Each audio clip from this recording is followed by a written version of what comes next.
Hello, we're going to focus today on calculating percent composition and determining empirical formulas. Once you have the empirical formula and you have the molecular mass, you can also determine the molecular formula. So here are the steps for percent composition. First, you list all the unique elements in the substance. Then you note how many atoms of each element is in the substance, the molar mass of each element, multiply these two previous numbers together for each element, and then you add them up to get the molar mass. So far that's what you would do for the molar mass, but the last step is different. Divide each row by the molar mass and multiply by 100%. So let's look at this example for how this would look. So calculate the percent composition of CO2. We list the two elements involved, carbon, oxygen. We've got one carbon, two oxygens, their atomic masses. Multiply these two numbers and you get about 12 and 32. Add those numbers up, you get the molar mass. Now divide this number by this, multiply by 100%, you get 27.292. Divide this by 44.009, multiply by 100%, you get this. So that gives us percent composition. Notice that we have 5 significant figures in both of these elemental masses. We have 5 significant figures in the molar mass, so the percent composition also has 5 significant figures. Water, same thing.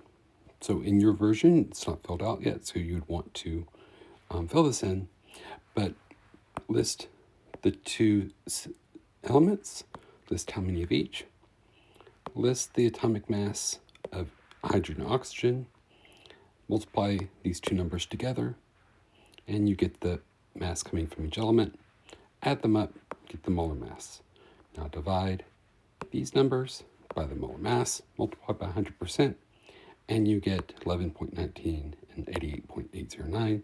Notice that this number has 4 significant figures here because this number has 4 sig figs.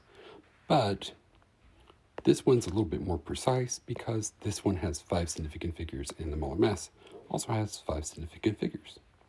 All right, so I'm going to leave as an exercise for you to calculate the percent composition of CF4 or carbon tetrafluoride. Okay, so you can pause the video here and work on that. Now the other half is doing this backwards. So going from percent compositions to formulas.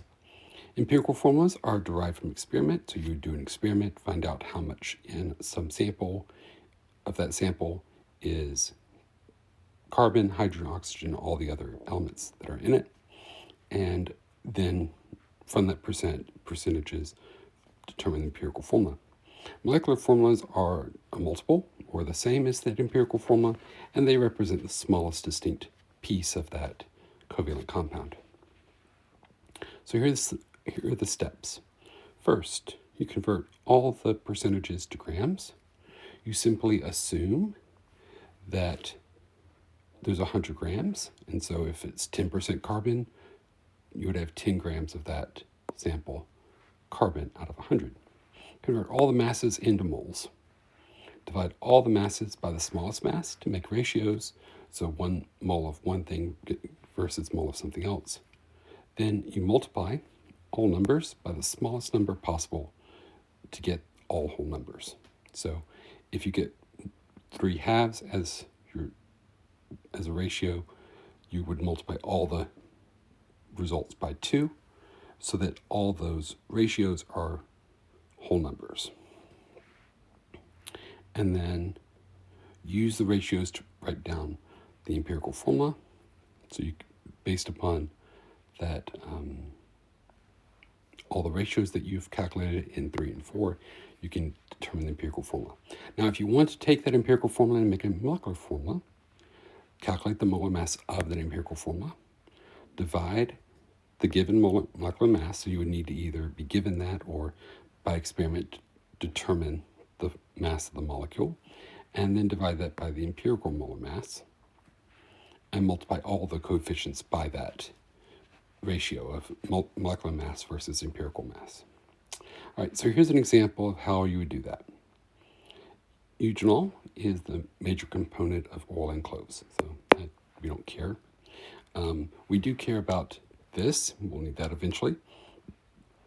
73.14% carbon, 7.37% hydrogen, and the remainder is oxygen. So we need to do a little bit of calculation to find oxygen. So percent oxygen is 100 minus those two percentages. We get that.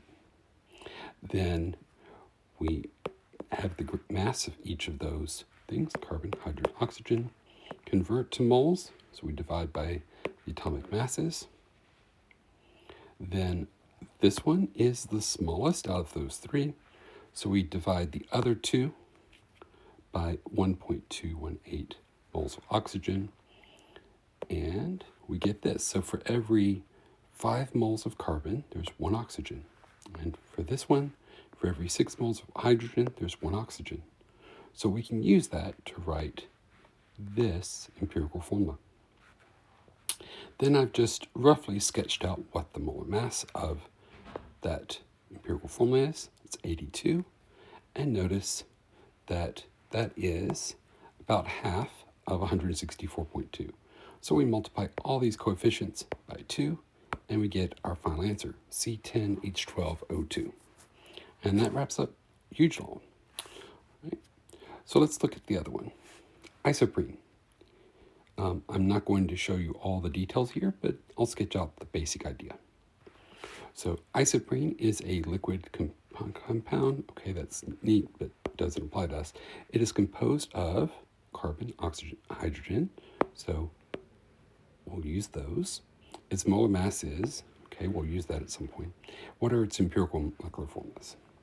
So convert 88.17 grams and 11.83 grams of hydrogen to moles of hydrogen, moles of carbon. So do that. Divide the biggest of them by the smallest, and we should find it to be a whole number ratio,